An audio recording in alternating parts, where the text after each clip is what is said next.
In Burkina African leaders Faso, a won young army against captain Coup Ibrahim in Africa, predicting that there is going to be another coup very soon. Because of the behavior of African leaders, African presidents, but ECOWAS will not say the truth against the oppressor. African leaders, ECOWAS in general, are only supporting themselves, but they should look outside the box and said it as it is. ECOWAS need to think fast because there is more coup that is still coming. There is more coup on board. Some say it's Togo that is next because of the impunity of the president of Togo. But the country that is next is only God that knows. But African leaders are really saying there is more coup to come. Honorable Senator, please be careful. Distinguished Senator, be careful. Don't provoke Nigerians to mutiny. Please. Because some of the things going on there, we're in trouble. So Togo should be next. There cannot be any justification for Nyasingbe to continue to be in power under the watch of ECOWAS. Look, I think that ECOWAS has tolerated the situation of Togo much too much. You know what they did? In 2005, when Nyasingbe Eyadema died, they quickly installed Nyasingbe as president. Civilian putting on mufti clothes, calling yourself a Democrat, when you loot all the resources of your country, mislead people, torture them, imprison them, burn their businesses to us, and you call that a democracy? Or a civilian rule and illegally elected government? We may be gathered here discussing democracy. Democracy is under threat in Africa.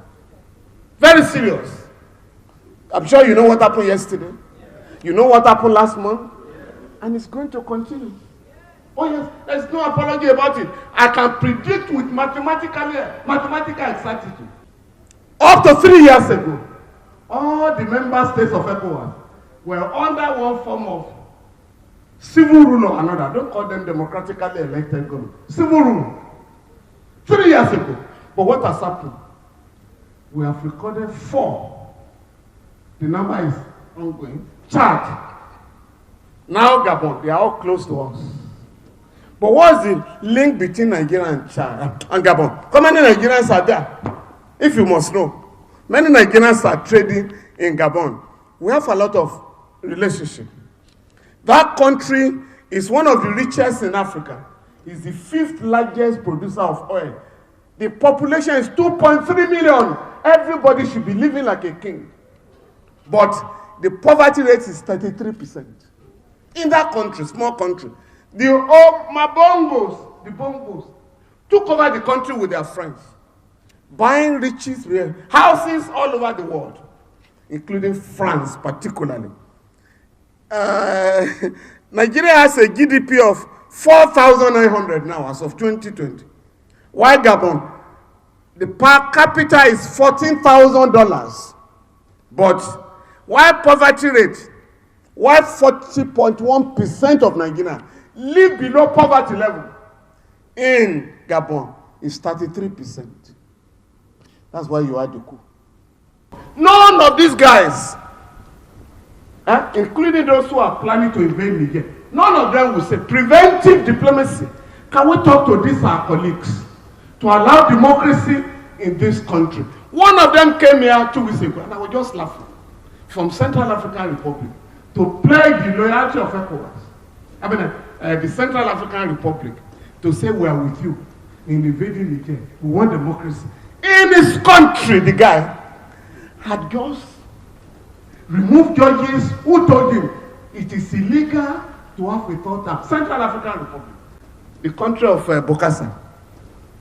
Now, he removed the judges who gave that ruling and manipulated his way for a third term. And for here, please, Honorable Senator, please be careful. Distinguished Senator, be careful. Don't provoke Nigerians to mutiny. Please. Because some of the things going on there, and we're in trouble. Sir, 70 billion naira for palliatives for 469 people. And when we say no, they say no. It's for facelift of the National Assembly. No, sir. 3 years ago, 37 billion naira was the amount for facelift of the National Assembly. That contract has not been fully executed.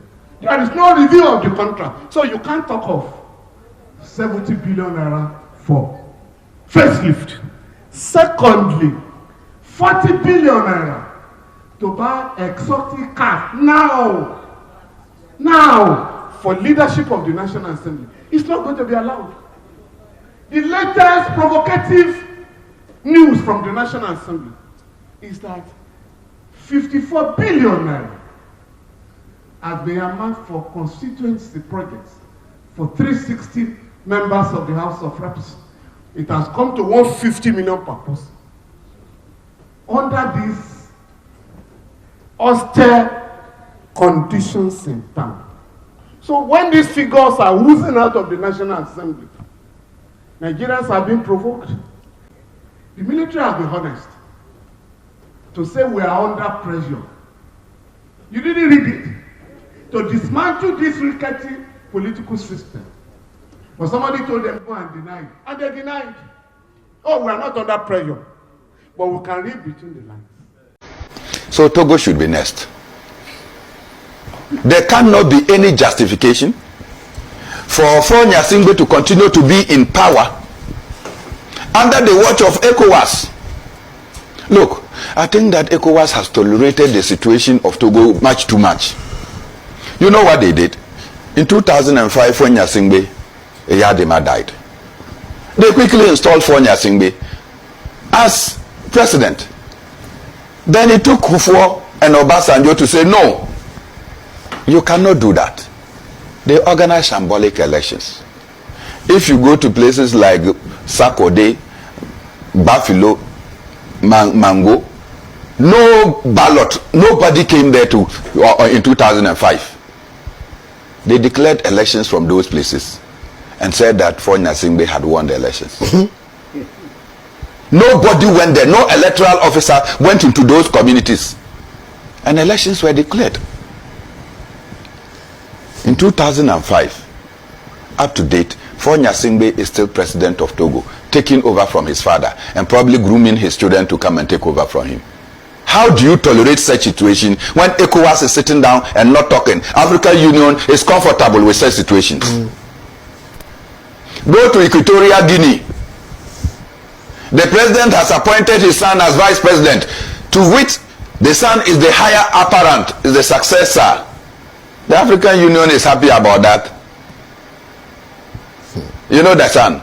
The son is the one that will go and Jerry or Kelly the hair, right? And be in the nightclubs, just as Umar, was it Ali Bongo, was a rock star. A rock star, yeah. You understand? Messing up. You go and say that is the vice president. So the president and the vice president comes from the same bed. Not the same room, the same bed. We sat here. Macky Sall is engaged in madness. Macky Sall is engaged in madness. Senegal. You want to run for a third term, the opposition says no. You go around and use the judiciary to intimidate the judiciary, so much that you say Osman Sonko had gone to rape a lady. You went to court, you could not prove it. And the court turned around to say that Osman Sonko's actions were corrupting the youth, for which reason he must go to jail for 2 years. By the time he comes out of jail, the elections for which he was going to contest is over. That is not madness. The African Union cannot talk about Senegal. The ECOWAS cannot talk about Senegal. Then you have Alassane Ouattara, another mad one there, who came and said, look, his term, 2 terms had ended. Then he anointed people. Anytime he anointed and said, you are going to be my successor, Kwame, you die. The person dies. There's somehow about 3 people that he anointed. Then he will come back. All of them died. Anytime he said, oh, you will succeed me. If it's this person, I will not contest. then the person will die. The final one was, what's the name of this man? Koulibaly. Koulibaly died mysteriously. Koulibaly just woke up from the office. He couldn't get home. He died. Then after Koulibaly's death, the man said, I'm going to contest again.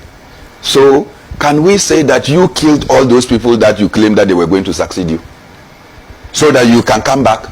And today he got a third term. And all our presidents, in fact, Ghana's president went there to go and issue felicitations, to congratulate him. That is madness. That is coup d'etat on the people of Cote d'Ivoire. As for Paul Biya, the least said about it, the man doesn't stay in Cameroon. Yeah. He's in Switzerland.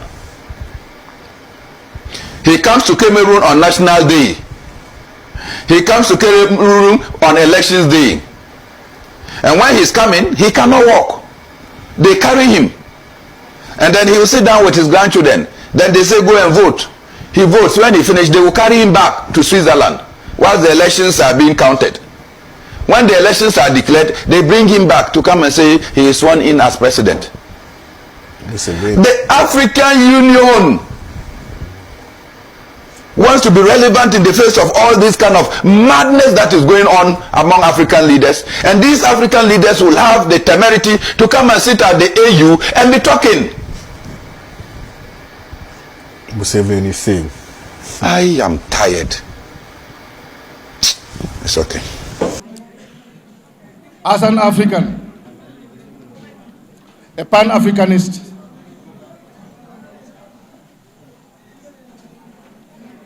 I am very concerned about the happenings in Africa, especially West Africa.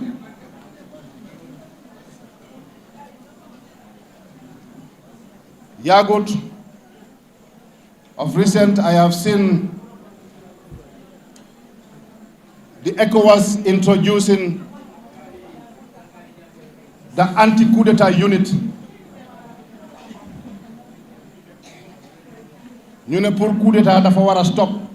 Ku ko def, they will form a big unit, ñu ñew attaque la.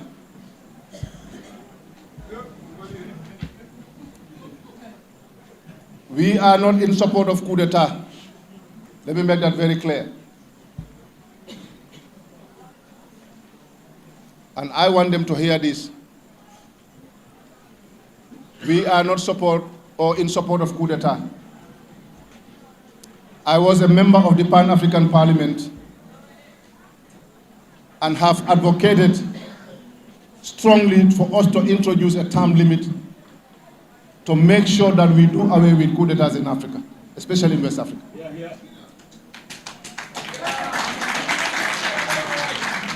So meaning, I am not in support of coup d'etat. But I have a concern. Before setting up a unit or anti-coup d'etat unit in ECOWAS, isn't it time that the African head of states or the ECOWAS head of states look into the reason why there are coup d'etats? What are the root causes of coup d'etats? Let them put their house in order first before they set up an anti-coup d'etat unit. Let them put their house in order. And I believe their house is not in order. This unit is set up to defend them and to protect them only, nobody else.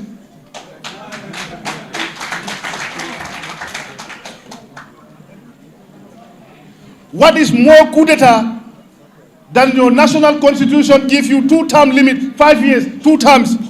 After serving 10 years, you want to change the constitution for another term. Is that not a coup d'etat?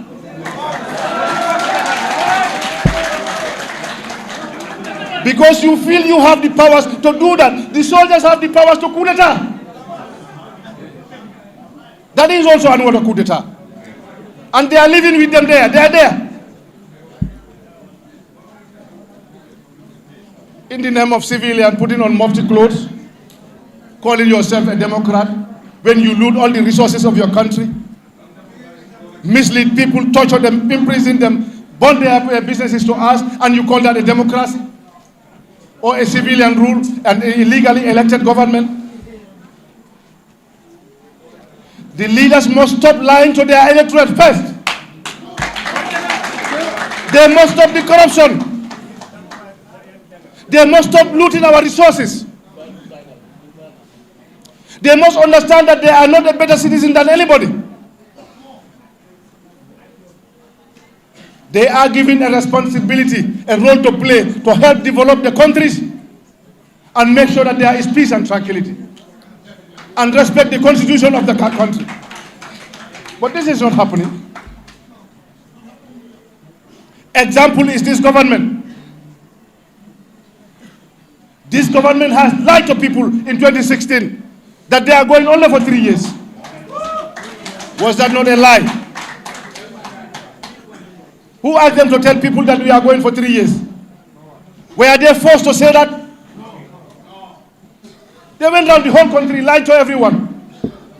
When the people started reminding them, this is what you promised us, they threw tear gas on them. And the president is bragging, yes, when I threw tear gas in them, they never came back.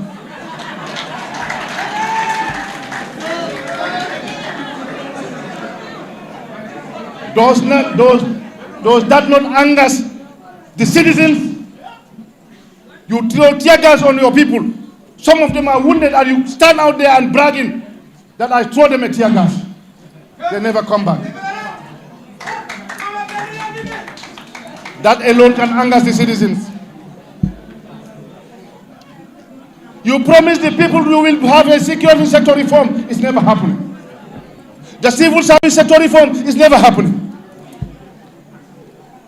The Jani Commission was violated before the end of the commission. When you take all the assets of the former president, and now you are busy buying assets, your days are coming. I thought they should have learned, or they could have learned from this. Unfortunately, they are not learning.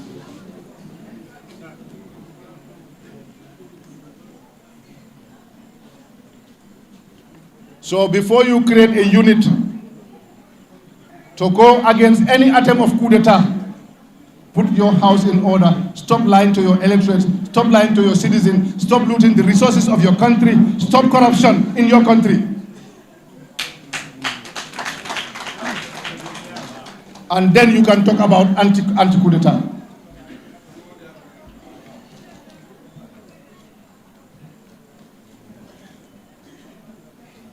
When Alpha Condé was killing his people in Guinea, after serving 10 years, he said it was not enough. I want to serve another term. During the process, so many Guineans were killed. And I did not hear any ECOWAS going there or condemning him. You know why? Because Guinea was too big for them, or Alpha was dancing to their tune.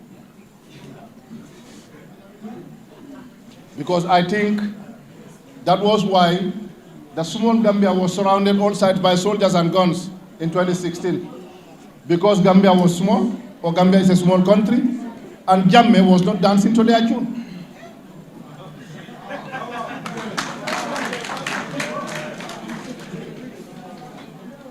After the presidential election in Guinea, more than 300 Guineans were butchered, killed.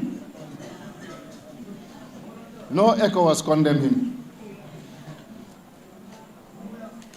No African Union condemned him. Instead, they pick up their phones and say, Monsieur le Président, félicitations, congratulations. That is the fair game that is happening in Africa. They can condemn Mali. They can condemn Guinea. They are soldiers. But the one in Chad, who has been given a red carpet to the African Union, was never condemned, and he's a soldier too. He's a soldier. They can give him a red carpet to the African Union. But the other soldiers are condemned for their attempt, or for their act. Where is the fairness in ECOWAS or in the African Union? They are not representing us. I believe they are representing themselves. So we are calling them to remember that power belongs to the people. Alassane Ouattara knows how he came into power with Gbagbo. He knows. But he finished his 10-year term. He changed the constitution for another term. They are there with him. Nobody condemns him. They are not there to condemn him because he's dancing to their tune.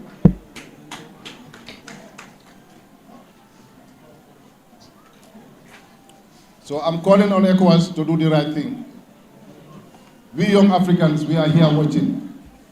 And we fear nothing. I don't have to be a president to be a Gambian. I don't have to be a president to contribute my quota towards national development. But I'm a proud Gambian and a proud African.